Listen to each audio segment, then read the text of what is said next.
The phone slipped from my fingers. The second I saw the name at the top of the screen, not my husband, but his intimidating CEO, Julian Vance. I had just sent a photo meant only for our bedroom, to the man who controlled our entire future. Before I could even breathe, the typing bubble appeared, and his reply flashed with a predatory chill. An audit of your assets? I suggest you don't keep me waiting. Now, I'm standing in his private elevator, the city lights blurring as I head to the 50th floor for a performance review I never intended to have. My husband is working late, just 5 floors down, completely unaware that his boss is about to claim the bonus I mistakenly offered. Dear listeners, before I began telling this complicated story of my life, I ask you to support my channel. Subscribe, leave a like, and write the comment which city you are listening from. This is very important for us, and now, enjoy listening.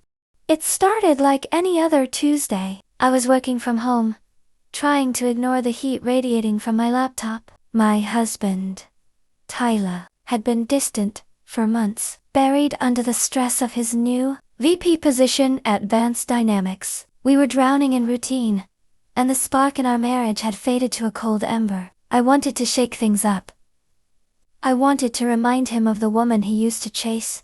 I slipped into something that was more lace than fabric. I took a single photo, a spicy text I'd never dared send before. I opened a chat thread, attached the image, and typed, Tyler, the kids are at my mom's for the weekend. The kitchen is empty.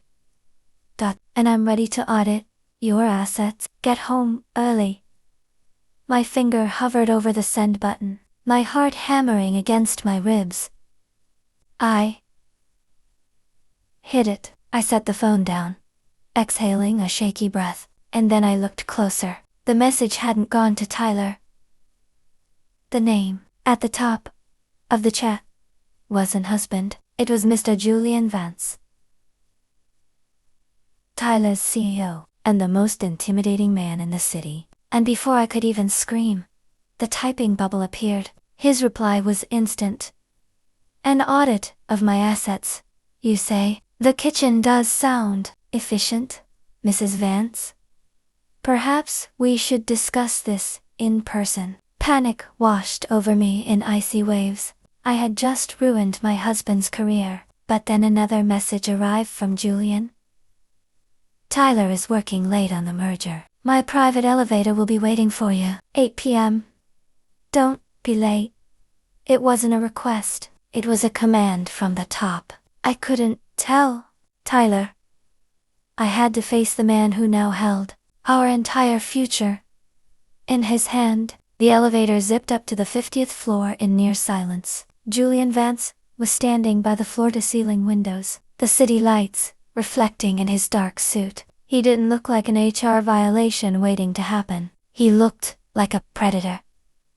He turned, holding his phone, the photo I sent him glowing on the screen. He locked eyes with me, his gaze sweeping over my professional attire, knowing exactly what was underneath it. Your husband is good at his job, Maya, he murmured, stepping closer until I could smell his expensive cedarwood cologne. But he clearly doesn't know how to appreciate a special bonus. The air in the executive boardroom was thin, charged with a tension so thick, I could taste it. Julian didn't sit in his chair. He sat on the edge of the massive mahogany table, the same table where my husband sat every Monday morning, desperate for this man's approval. The data in this photo, Maya...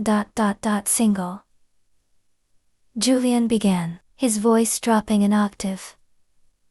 A dark, velvet rasp that vibrated in the pit of my stomach. He tapped his phone screen, my own silhouette glowing against the dark wood. It suggests you've been...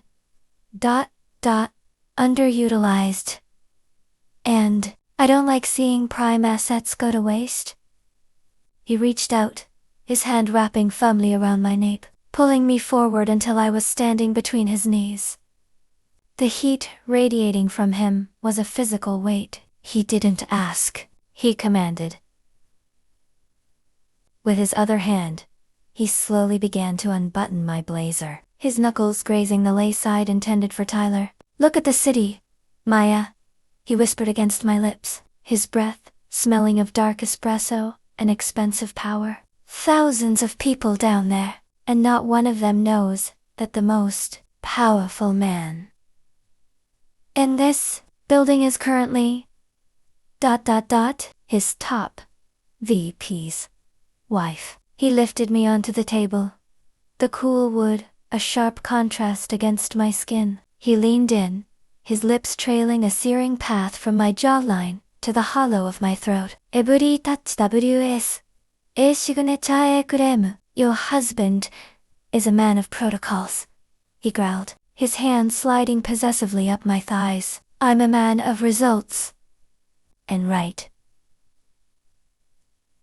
now, the results tell me you've been starving for a man who knows how to take what he wants." Outside, the sky turned a bruised purple as the sun set, but inside,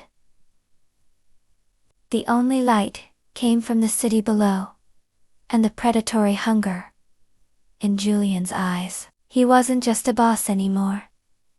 He was the only man who mattered, and as he claimed the bonus I had mistakenly offered, I realized I never wanted to be balanced again.